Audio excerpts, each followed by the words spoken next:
During November last year, I had the honor of being a co-host of the Network to Heal Summit, which was created by Matthias and Doris Badner in Germany. These two beautiful souls are passionate about sharing the knowledge of homeopathy and many other natural health modalities to people around the globe.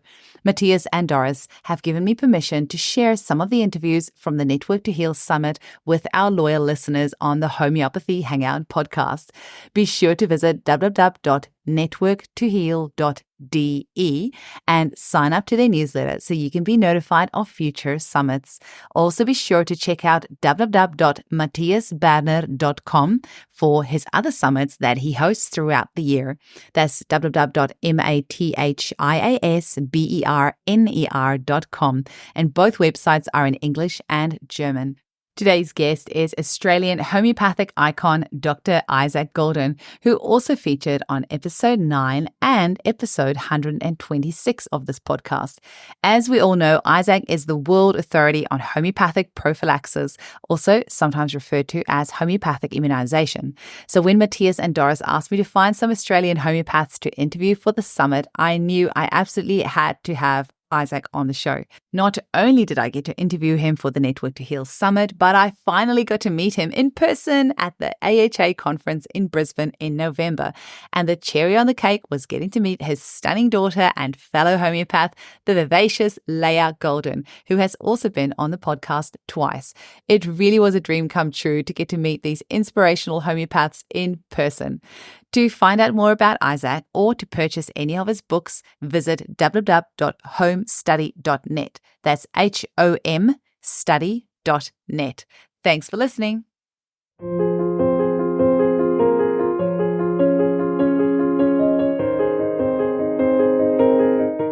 Hello, everyone, and welcome to the Network to Heal Summit, where today we have the immense opportunity of speaking with Dr. Isaac Golden from Australia. Welcome, Isaac. Thank you, Eugenie. It's a great pleasure to be with you and all of the people around the world who are watching. Very exciting. Exactly. It's wonderful. It's so great. And when Matthias asked me to interview some Australian homeopaths for the Network to Heal Summit, needless to say, you were top of mind, Isaac, because you are such a wealth of knowledge and the world authority on homeoprophylaxis, or as some people say, homeopathic immunization. So I just had to get you on because, holy moly, we've just been through a very interesting few years around the globe. And I know the angle that you're going to be speaking from today is the missed opportunity that we had in this pandemic. I completely agree. I know we've had a little chat about this in the past as well, but I'm really excited for you to share this with our audience. And is there anything else that you want to say before we hop into your slideshow? I know you've prepared something for us, but anything you want to say before we start? Well, the only thing to say is that it's not over. And that's the problem.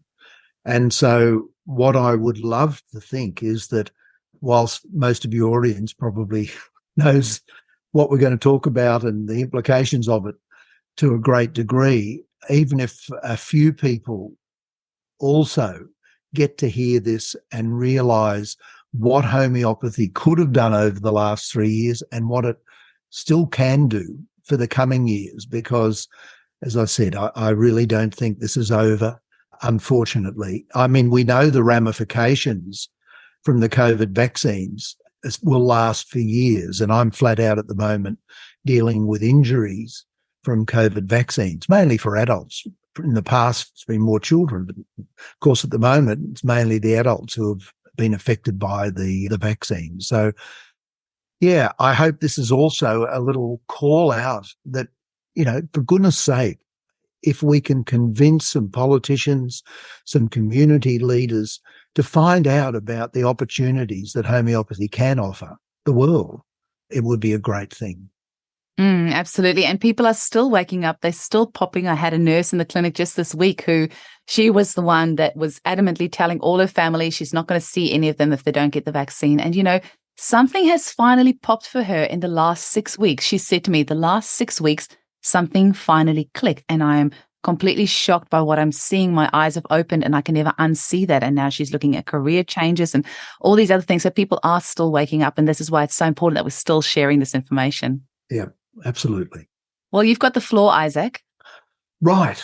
Well, we've done the introduction already, Eugenie, in terms of the title, timeline. Homeopathy and COVID, a missed opportunity. And that's really what I wanted to focus on today.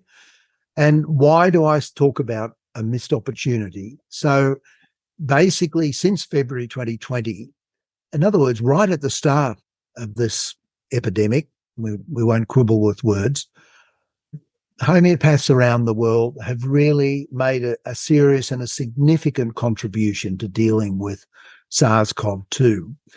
But the trouble was the pandemic was managed by people with vested interests in prolonging it and ensuring the only publicly acceptable treatments were expensive and toxic vaccines and drugs.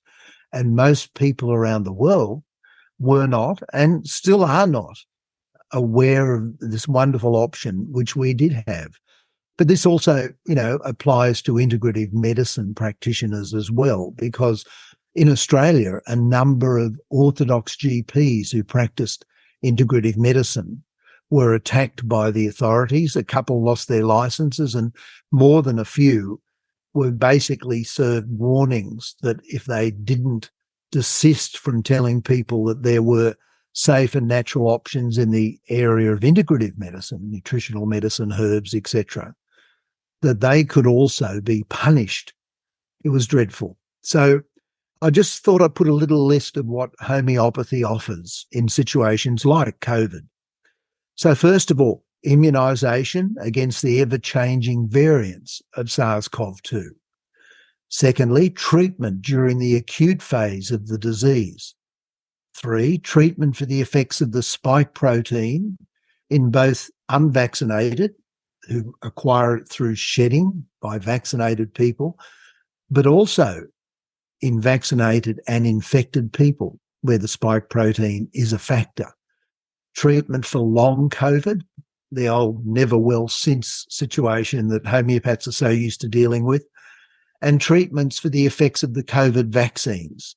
So what I'm really discussing today is some evidence, some data to support what I've just claimed, because it's easy to say those things, but do we have evidence supporting that? So first of all, immunisation against the ever-changing variants of SARS-CoV-2. So right at the beginning, in February 2020, I published an option for homeopathic immunisation against SARS-CoV-2 using the Cuban approach, which in Cuba they tend to, rather than use a single remedy when immunising against a particular disease or using homeoprophylaxis, they tend to mix a combination of appropriate nosodes or remedies made from diseased material and genus epidemicus remedies used to treat the disease. And if anyone wants to have a look at my first suggestions there's the link for you. And you'll see that it did not include a COVID nosode because we didn't have any. Right at the beginning of the epidemic, we just didn't have COVID nosodes. But homeopathy works on the principle of similars. So fortunately, we didn't need exactly the same. We didn't need a COVID nosode. We could select similar nosodes to use in a remedy like this.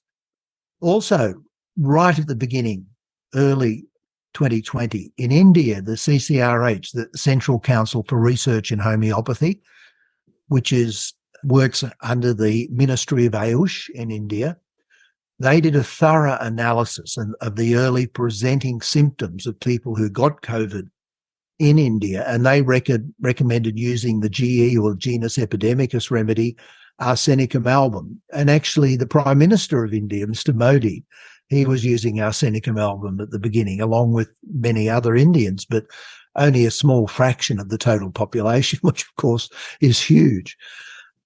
Other homeopaths around the world either agreed with Arsenicum album and used that, or decided that a different genus epidemicus remedy was more appropriate for their region or their country. And this is the thing where the principle of similars means that there can be more than one remedy. And so if symptoms present somewhat differently in India than they do in, say, Australia, where we are, then a different GE remedy could be used.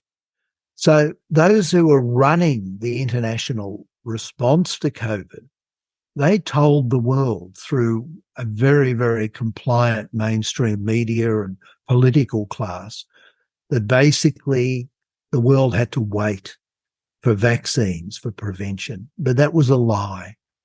And it was one of many, many lies that we as an international community have been told over the last 3 years. And they're still being maintained by many people. So in terms of what can homeopathy offer for immunization or disease prevention, now recently, back in 2019, I had published in 2 different peer-reviewed journals a couple of articles talking about the use of homeopathic immunization in literally hundreds of millions of doses. And I just looked at the use in 3 countries where the government had supported the use, and government organisations were using homeoprophylaxis. So Brazil, Cuba, and India. And there's a summary of those 2 articles. I've given a homeopathy360.com produced a summary, and people can go and get that, just download it themselves. And this showed that the average effectiveness of homeoprophylaxis was around 88%. And that's certainly as good as one gets with vaccines. But the interesting thing for me was that the limited evidence supporting the effectiveness of homeoprophylaxis against SARS-CoV-2, it appeared to be less than that. And I've come up with a figure somewhat closer to 70% rather than nearly 90%. And by the way, 70% is significantly better than the vaccines from Pfizer, Moderna, AstraZeneca, et cetera, et cetera. So, and of course, there's no risk of any toxic damage. So even though the early evidence appeared to show there was a bit of a difference in effectiveness, the effectiveness was still significantly better than the real effectiveness of the COVID vaccines.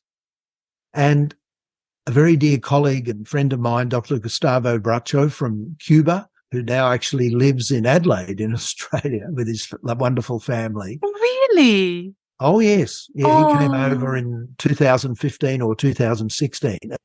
Actually, he and his family are now Australian citizens. Oh, that's amazing. I didn't know that. That's so cool. Well, Dr. Bracho is coming to the Australian Homeopathic Association biannual conference. Well, I'll see you both there. Yeah, in November, and Wonderful. He's one of the league speakers. But he and I, I've been to Cuba 4 times, and he hosted me all the times.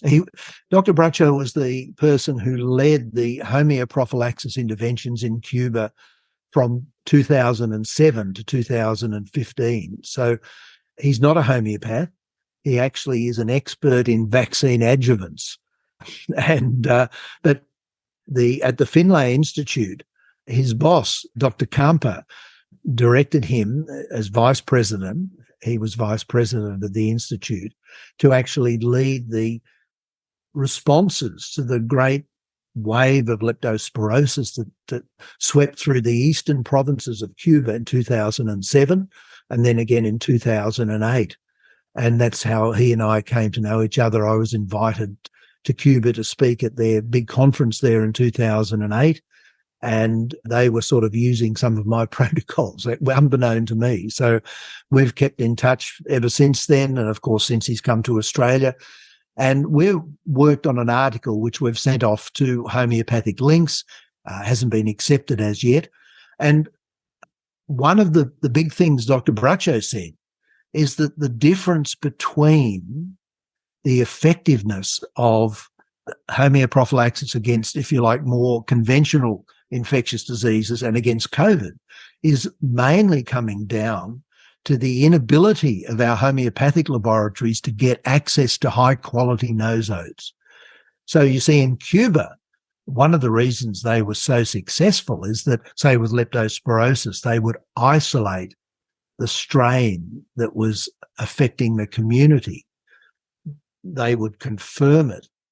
They would then purify it and then make their nosode, whereas most of the nosodes we're using at the moment, with a few exceptions around the world, are basically made from sputum of people who we expect have had COVID or do have COVID, but that's relying on the tests, the conventional tests, which are not 100% effective anyway. Oh, that's but we don't know. Some of the times a person might have a bad flu, they think it's COVID, they donate their sputum, for want of a better word, the laboratory makes a remedy. It may not actually be a very effective nosode at all compared to the way that the Cubans went about it. And you see, every laboratory or every country has laboratories that can do that. But of course, they don't do it because politicians in virtually every country in the world are convinced that homeopathy has nothing to offer. And therefore, why would they direct some of their scientists to go through the isolation, verification, purification, and then preparation of substances for homeopathic use? They won't. And that's a real shame. I mean, Dr. Braccio and I worked with a colleague for some years, actually, in 2021 and part of 2022, on trying to make this happen somewhere. And we weren't successful, unfortunately, but we haven't completely given up. But the government in this country could get that done tomorrow. And in Germany, where Matthias is, and around the world, they could do this if there was a will to do it. And I'm sure if they saw the evidence available, they would do it, because that would bring the figure from 70% up closer to 90, which is what we were promised with the COVID vaccines at the beginning. But of course, they didn't deliver that promise.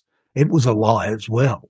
Yeah, and now you're more likely to get COVID if you have had the vaccine, and the evidence has come out of that. There's evidence coming out about that. So we have the potential to make what we've used already even more effective. And all it needs is some open-minded politicians in every country to say, yeah, look, we've seen the evidence on both sides, the evidence about how really effective vaccines are, and the evidence about potentially how effective the COVID immunizations are using homeopathy. And, you know, the material that I've published recently talks about that as well. We'll come to that a little later as well.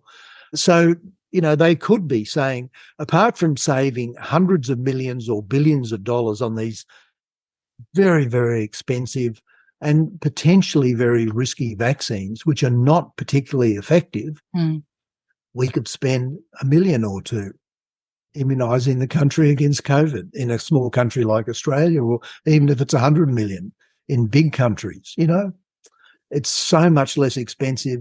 There is no downside post-immunisation like there is with vaccines. And, you know, we have a better level of effectiveness. And this is why I started my talk, A Missed Opportunity. At this point of time, this is the opportunity we've missed. God willing, it may be picked up. But let's keep going. So, secondly, treatment. So that was to do with prevention. Treatment during the acute phase of the disease. Now, homeopaths around the world, right from the beginning, were using remedies selected according to the principle of similars to treat SARS-CoV-2 with a range of remedies. It depended on the symptoms each particular individual patient was presenting with. So it wasn't as though there was only one remedy to treat. Not at all. There was probably about a dozen. I mean, arsenicum album, which the Indians found most likely to be useful, was very commonly used. But even normal common remedies like pulsatilla, bryonia, phosphorus, you know, they were coming up quite strongly in the treatment of COVID. So you didn't need strange, exotic remedies to actually treat the disease. You just needed to do your job as a practitioner. And on the integrative medicine side, the medical doctors they developed more and more successful protocols using their medicines. And There was a group of doctors in America in particular who did really, really good work, and they used things like iodine and, vitamin C, zinc. We all know in terms of prevention that if elderly people in nursing homes had been allowed and encouraged to take vitamin D, which is incredibly inexpensive and safe, many of them who died wouldn't have died. Many of them who had to go to hospital wouldn't have needed to go to hospital. Things as simple and as direct as that. But, most people remained unaware of the options. Now, treatment for the effects of the spike protein in unvaccinated, vaccinated, and infected people. Let's talk a little bit about this. So the vaccines focused on techniques to cause the vaccinated people to produce large quantities of the COVID spike protein. And the theory was this will result in antibodies against the spike protein. If the spike protein is prevented from doing its job, then even if the person's exposed to the SARS-CoV-2, the organism can't enter the cells of their body. So, this would prevent a vaccinated person from being infected if exposed. Well, we know it didn't work particularly well. And, right from the beginning, the risks of this method were largely unknown and untested, except, and I'm no expert in this area, but I certainly read a number of very convincing presentations and articles written about earlier experiments with mRNA technology to produce animal vaccines, and some of them were very seriously unsuccessful. In other words, a lot of the animals died. Now, given that background using this new mRNA technology, you would have thought that the medical authorities who are meant to be protecting us, protecting the peoples of the world, would have been extra careful before approving these new mRNA vaccines. But we know now that they weren't. And, we all heard about the court case in America with Pfizer, who tried to prevent the data associated with their vaccine trials from being put out into the public arena for hundreds of years. And thank God, an honourable justice in an American court said, no, you're going to have to bring a lot of that forward.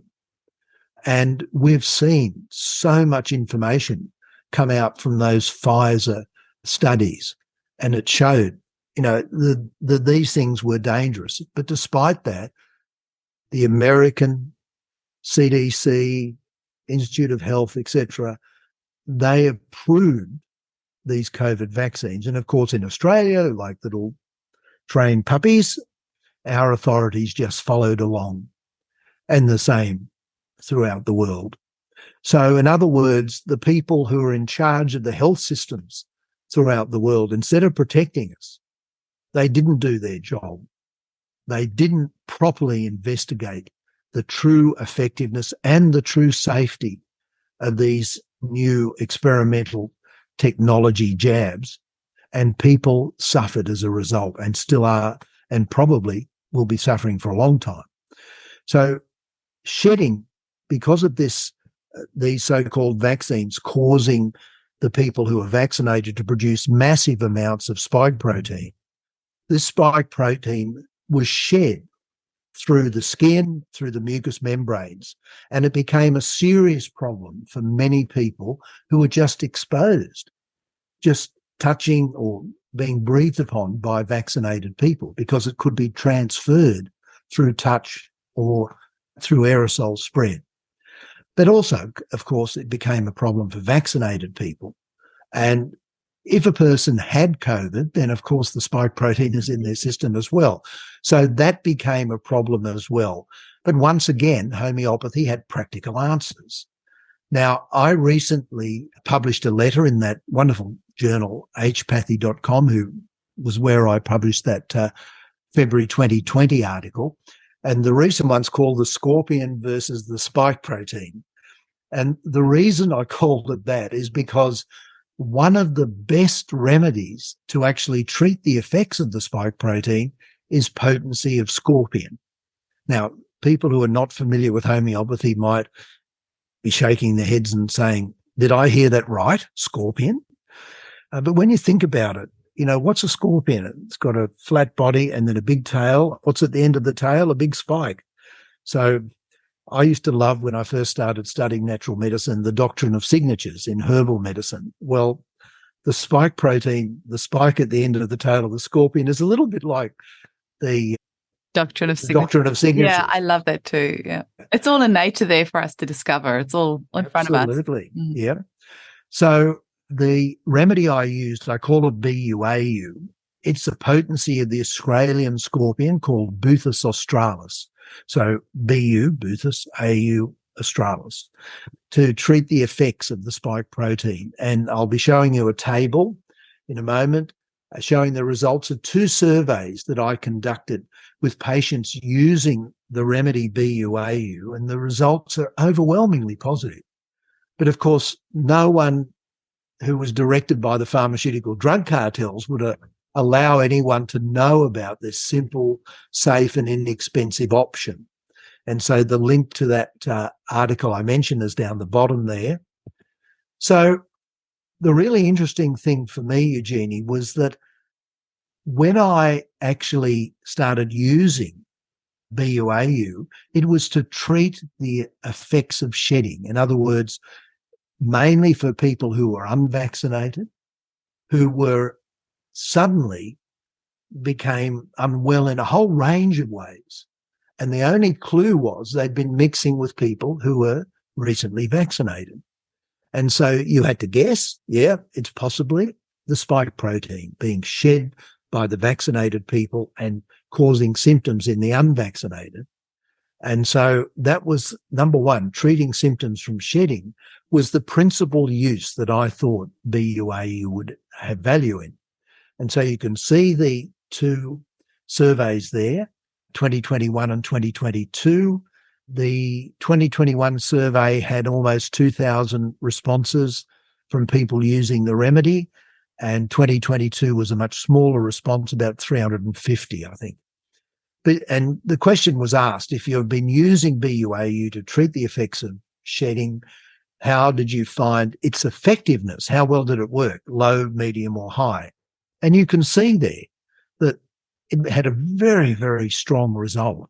High in 21 was almost 60%, and 22 was just over 60%, around the 30%. So, we were looking at over 90% medium or high effectiveness for treating the effects of shedding. It was a very, very strong result both years. But then I'd also asked in the questionnaires whether they'd used BUAU, even though I hadn't said to do it, whether they'd used BUAU to treat symptoms from infection with SARS-CoV-2, or if they'd used BUAU following a COVID vaccine where they were unwell. So looking first of all at number 2, treating symptoms from infection with SARS-CoV-2. Once again, low, wasn't nearly as effective as the treating symptoms from shedding, but you're still looking at, in 2021, 42% in both years, actually, but in the medium range, you're looking at almost 37% in 21 and almost 50% in 2022. So, once again, when you look at those figures combined, they are very, very powerful figures for something that I didn't realize people would be using the remedy for, particularly. And then once again, treating symptoms following COVID vaccines. I'd happened to ask the question. I'm really glad I did, because once again, I was giving out different remedies, and we'll talk about this later, to treat the effects of the COVID vaccines. But people may not have had those remedies, so they thought, well, spike protein, let's try the BUAU. And once again, you see very strong results there. So the BUAU, as I said, the scorpion versus the spike protein. Well, the scorpion is winning most of the time. So all I can say to your listeners is that you don't have to use the Australian version. I've got colleagues, around the world who have used their own scorpion, and they seem to be getting very good results. And I must give acknowledgement to my colleague Jeremy Scher, who I first heard about the use of the scorpion. He was in Israel and was using the Israeli scorpion. Well, of course, when I decided to give Jeremy's suggestion a try here, I didn't have an Israeli scorpion, but I had an Australian one. So we used that, and you can see the results. They're very, very powerful. So if you live in a different country and you don't have an Australian or an Israeli scorpion, then use what you've got in your country. I just want to add in there, Isaac, Yeah. aren't our clients or our patients our biggest teachers? Because so often my clients have used remedies for things that I wouldn't have thought of, and you just learn so much from that. Absolutely. I also want to add in there that I was very, very lucky to have had you and your beautiful daughter, Leia, on my podcast quite early on in the show. And very lucky that you mentioned Boothers then, because I have personally had hundreds of clients who have used Boothers over the past couple of years, thanks to you both, with really incredible results. And I would have to say it was probably about a 60% success rate with Boothers in my clinic as well. I have to tell you just one quick little story of a client who she used the Boothers, and then she lives in the country. Every 2 weeks, she has to go into the city to go do her grocery shopping. And every 2 weeks, as soon as she gets into the shopping center, she would get a period, which has never been an issue in the past. So I also made like a little combination remedy made of the vaccines themselves, plus DNA and RNA, and I put the white pine needle and a low potency in there, and we called it CST, COVID shot transmission. So, she tried the Boothers first. That's the first one we gave. And for her, there wasn't any luck. But I have to say, really, I have hundreds of cases where Boothers was amazing for clients. So we tried my remedy, my combination remedy, which also helped so many clients, but it didn't work for her. And then we ended up getting the remedy graphene oxide and also the remedy made from spike protein, which I don't know. I'm guessing it was made on a radionics machine. I don't know how the remedy was made, but that one really helped for her so much. And isn't it amazing that we have all these incredible options that we can use? Yeah. I've certainly used potencies of the spike protein with a few patients, and it's only been a few because most of them haven't needed something a little bit out of left field. But Jeannie, what I'd be saying to you is, and all the other practitioners out there who have a similar experience to you, please document it. Put your data together. Yeah. Just imagine if you've got 100 people like you, like me, putting all this data together, then instead of, a few thousand responses, we could have 100,000 responses, and that makes the data that much more powerful. So, I always plead to homeopaths, keep data about stuff like this. It's not hard to do, and it makes a massive difference if we started to work together to build up a huge database. Now, that's the reason I did those earlier articles I mentioned, talking about the use of homeopathic immunization in over 250 million people. Those, not people, about 60 million people, but in that subset, but over 250 million doses. And that's just the tip of the iceberg. That's not all the use of homeoprophylaxis. That was just 3 countries over a period of about 40 years. So, the data we've got potentially is huge, but people need to collect it. Well, I might get in touch with you afterwards for a bit of a survey and then do a retrospective survey with my clients. Oh, well, there's nothing wrong with retrospective surveys. The more the merrier, though. Wonderful. Let's keep going. So then the next thing to talk about is the treatment for long COVID. And there are many people who are reporting, I've never been the same since having COVID. And homeopaths for 200 years have been dealing with never well since. In other words, never well since a particular event. It's actually, in case taking for homeopathy, it's a key point. And it doesn't have to be an infectious disease. It can be a car accident. It can be a bereavement, which affects the person. It can be suddenly sacked from your job. So it can be mental, emotional, physical, never well since. But in terms of never well since particular infectious diseases, we've been dealing with things like, for example, glandular fever is probably one of the most common ones. How often do you get a patient who had glandular fever 10 or maybe 20, 30 years ago sometimes, and they've never been the same? and you give them high potencies of the glandular fever nosode, and it can many times unlock those cases very simply, very easily. And the same can apply with COVID.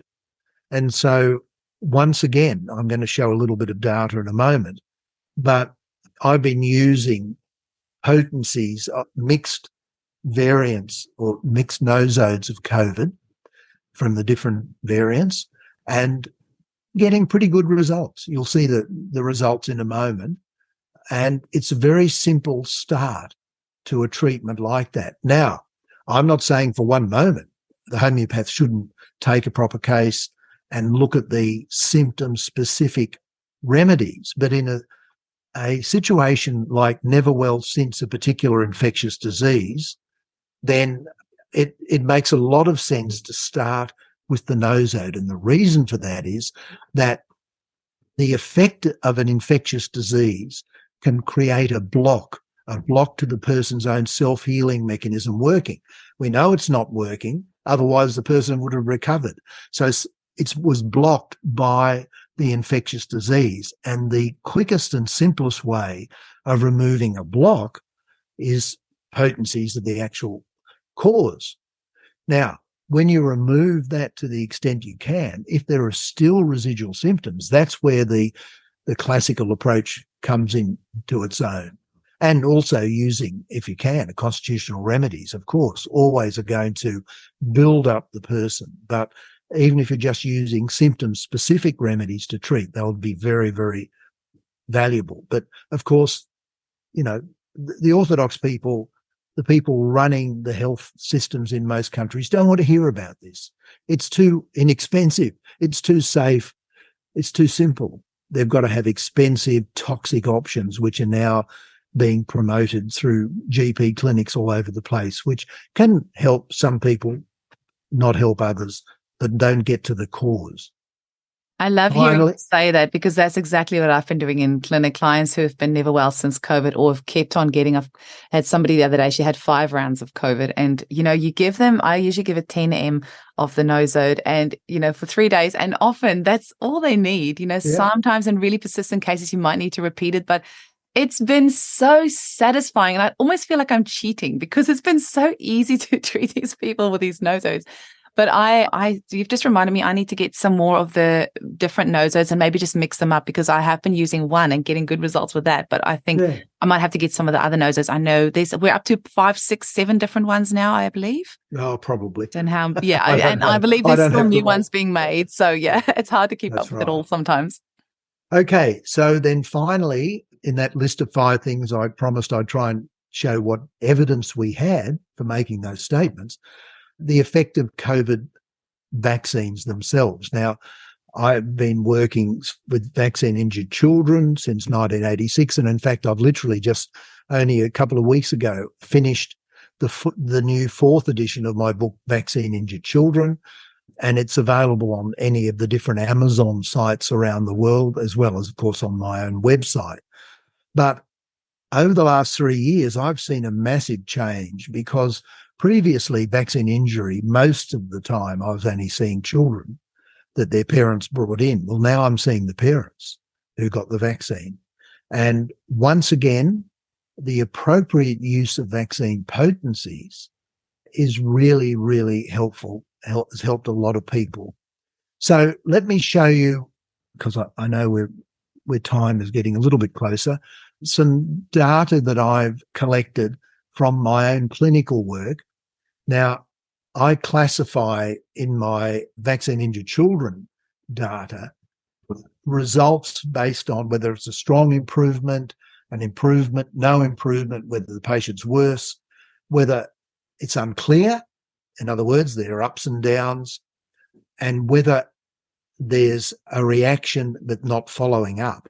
Now, you'll see T6 is missing in that table. T6 is just no follow-up.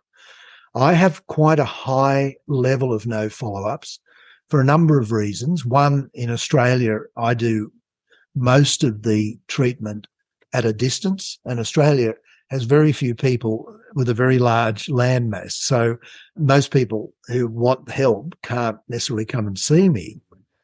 But unfortunately, that also means that the follow-up is much less than it would be just for when you're sitting down talking to people. But there are other reasons as well. Sometimes it goes into T6 because the case is too recent. So there hasn't been time to have a proper use of the remedies and a follow-up. Sometimes the person's got better, sometimes the person's got worse, but the parents have thought, no, we're going to move on, or we don't need to do anything else. So the data is a lot more meaningful if you remove the no follow-ups, because people often think, well, that means it's been hasn't been a good result, but that's not the case at all. So when we look at this, we can see there are 3 columns. So first of all, treatment for COVID vaccine injury. Of the people who followed up, 50% said there was a strong improvement, 18% said there was an improvement, so that's 68% almost, just over 2/3.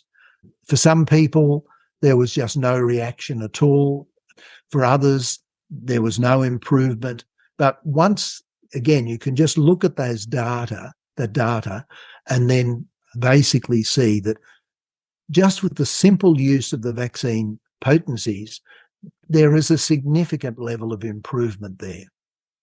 The second column talks about the treatment with long COVID, and that's using the potencies of the nosode. So the COVID vaccine injury was using potencies of the Pfizer vaccine, Moderna, AstraZeneca, etc., whereas the long COVID is using potencies of the nosode. And you can see 55% strong improvement, 34% an improvement. So that's almost 90% improvement of some sort.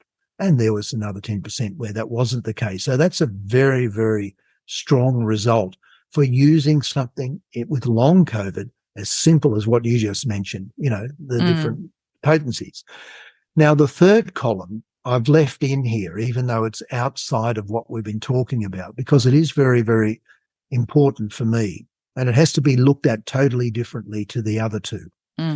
Now, this column relates to something which, until the last 3 years, I'd virtually never been asked to do.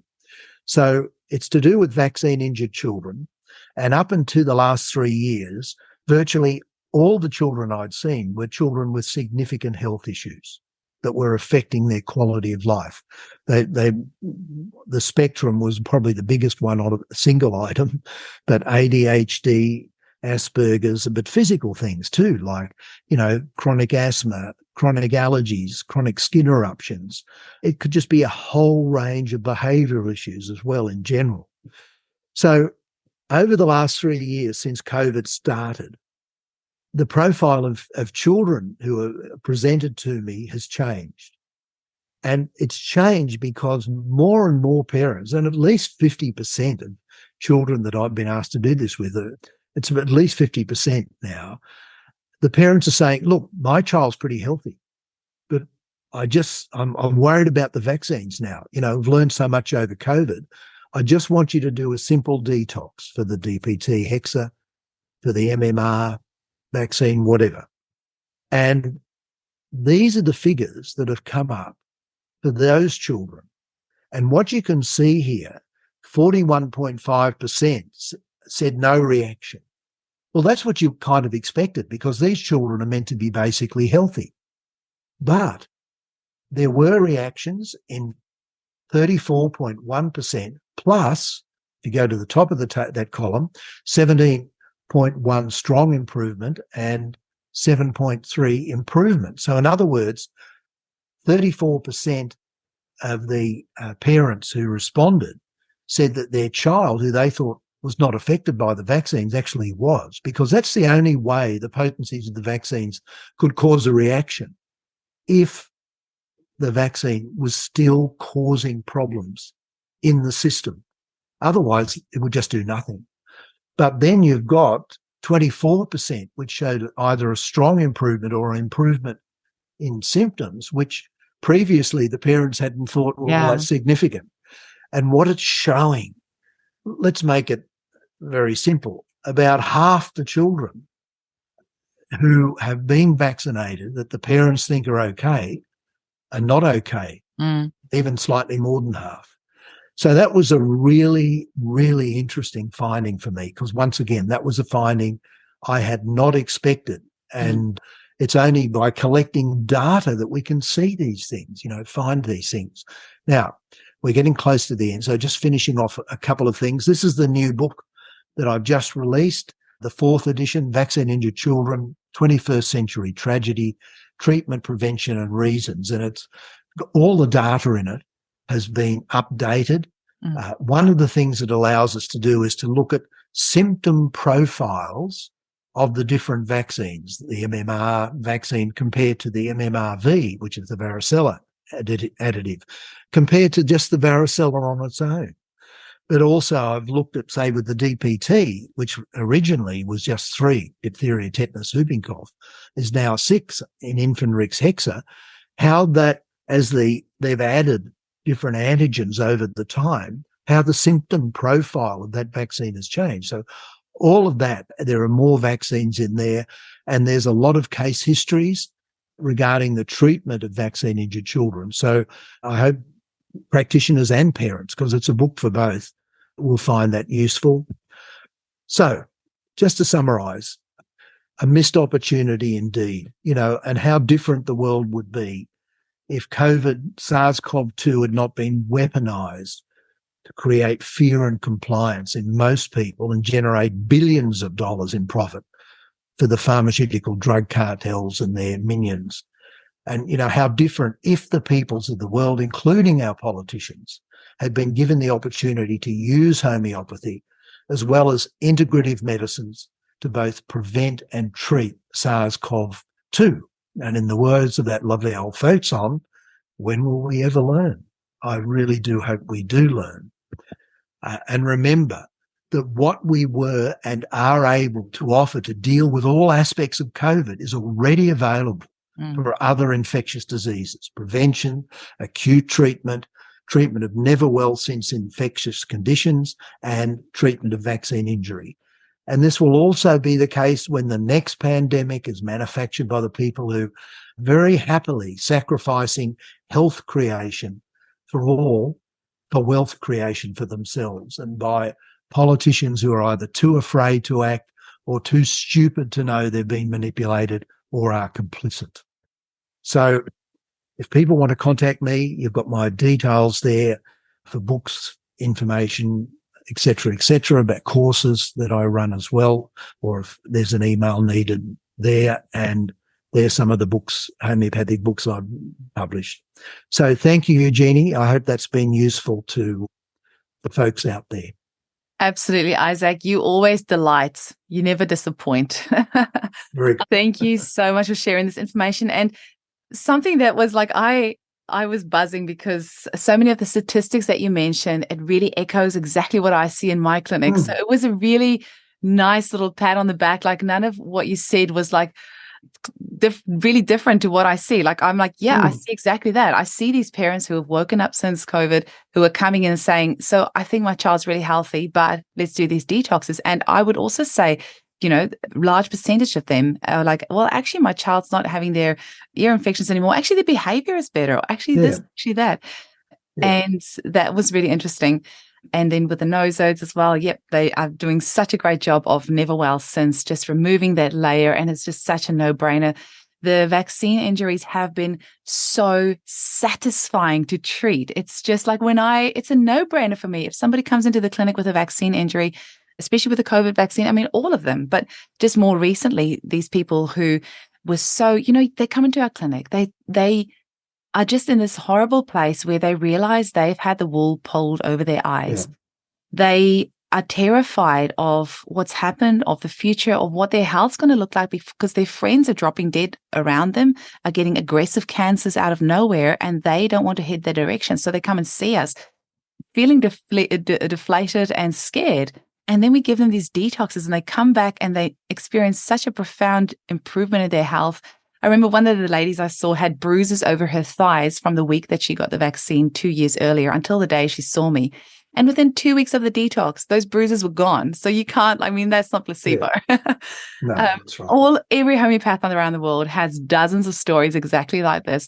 We've seen lots of asthma cases since the vaccine, but then also so many of our clients who have not had the vaccine are experiencing symptoms as if they had. So a lot of these similar things that their friends are having, they are having, and then that we have tools to help them there as well. So there's not a single subsection of the population that we are not able to help. And to be in a career where you can say that is just so wonderful. It's the time for homeopaths is now. And the difference that we're making is incredible. It's such a buzz. Yes, we could make a lot more if politicians weren't so stupid or complicit. Yeah. And, Isaac, just as a side note, this is where I really just want to take my hat off to you, because you are not just talking the talk, you are walking the walk. And for any of the audience out there, part of this summit, who does not know, Isaac was one of the founders of the Health Australia Party, and he recently ran as well. And, there's so much of your own time and money and effort that goes into making a change. I mean, you're not just talking about this, you actually ran your party, you actually ran for your district to get in there and make the change. And you need yes, but we weren't elected, Eugenie. That's the problem. But still, though, you did it, like that's, you will never be able to say what if, because you've done that all. You've done it. So you can sleep easy at night knowing that you have done more than most people do in several lifetimes. It's not about me. It's about what homeopathy has to offer the world. But sure, it's an inspiration as well for everyone else. That's the missed opportunity. I just hope some people will try and make sure that it's less missed than it has been, and that it's more known. And please, if these things can be made known to politicians, eventually there might be enough of them with enough courage to come out and say, listen, we can do better and we need to do better. Definitely. And you have certainly inspired me today to start writing some statistics down. I'm not a statistics person. I'm like a big picture thinky person, but you know what? You have just inspired me that I need to go sit down and go collate these numbers, send out some surveys, just go and really get this down onto paper. And more of us need to do that, because we do need this data, and it will, it's really interesting. Like you said, you weren't expecting that. And, even with your PhD study that you did with the 4 different subsets of children, those with the vaccinated, those that weren't. And so, I mean, you mentioned that was quite an interesting finding for you, that the children who had homeopathic immunization even had better health than the ones who were just treated constitutionally. And so when we do have this data, we can analyze that and learn from that. So. Yeah, that's the reason for collecting figures. And as I said before, if enough practitioners do it, then we end up with a massive database. And the more numbers that we can get, the lower the error, potential error in the figures. So, that's the one thing with homeoprophylaxis that even a lot of homeopaths don't realise. The best data set in homeopathy is homeoprophylaxis. It's got by far the biggest data set available because of its nature. It doesn't mean that more people haven't been treated over 200 years by practitioners, but it means the data is so much easier to collect when you're immunizing a whole country, as they did in Cuba a couple of times, or you're immunizing a whole state, like Andhra Pradesh, which has more people than Australia does, just in one state in India. And when the authorities say, right, we're going to use homeopathic immunization against Japanese encephalitis over in Andhra Pradesh, and they were immunizing around 20 million children a year. And that's the reason I first went to India, I'd seen this data and I'd said, it's too good to be true. And so I went over there and met some of the people who'd been involved in the big immunization programs. And then I was very blessed to met the leaders of the CCRH and the Minister of Ayush. They have done amazing things there involving, tens of millions of people every year. So we have a massive database of evidence. And even though each individual study may not be a perfect study, when you put them all together, the mass of data is too great to resist. even the most skeptical person has to put aside a little bit of that skepticism when they see data like this, even though they may not publicly admit it. So, this is why practitioners collecting a bit of information like this, just simple stuff, makes a big difference. And I know in Australia, the wonderful ladies at the Aurum Project, and if there's any men there, them as well, but I know it's mainly ladies, and they've been trying very, very hard for a decade or more now to collect, data about different aspects of homeopathy in Australia. But, it just needs people to do it, to do something, and that contributes. This is a bit more of a specifics question because I know people like some of the homeopaths are going to be listening to this and asking about the vaccine detoxing. Are you using like Ton Janssen's method, or do you? I know. No. Okay, because in your previous books that I've read, you kind of use the potency that you feel matched the case, right? So, Ton basically was more to do with detoxing, and what's his name? I've forgotten his name. Tina Smith's? Tina Smith, yeah. Sorry. Thank you. Yeah, he was the one who really who began cease therapy.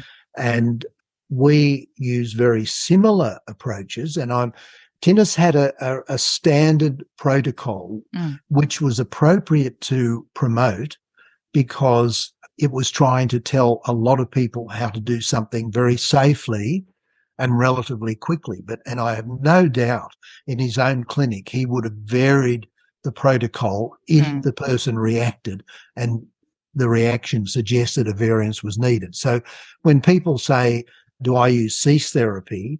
The answer is no in the strict sense. But what Tinnis and I did was very, very similar. In fact, before his death, we've been in contact for quite a few years over the internet. We came across each other by accident in a way.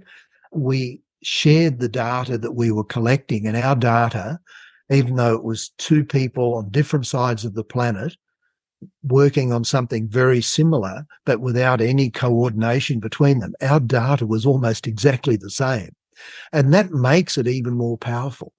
The fact that two people can independently come to virtually the identical results. This is in terms of treating vaccine injury.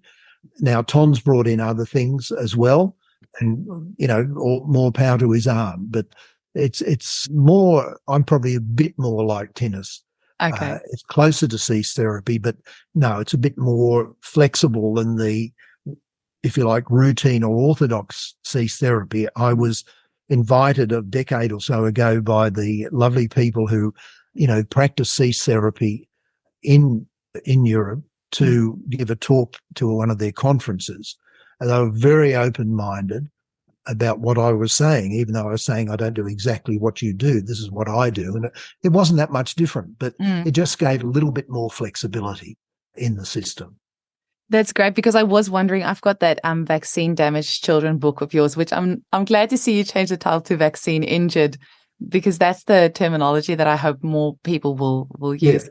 But when I read that book of yours, which I think was published, is it 2010-ish, somewhere along there? That's probably the first edition. It's changed dramatically since then. Okay. Well, one of the editions, it's in my clinic. I'm at home today, so I can't go check which edition I've got.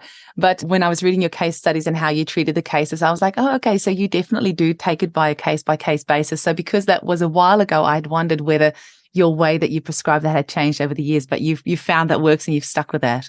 Well, I've made mistakes too. And some of the cases shown in the book, certainly the current edition, show some mistakes where I started too high.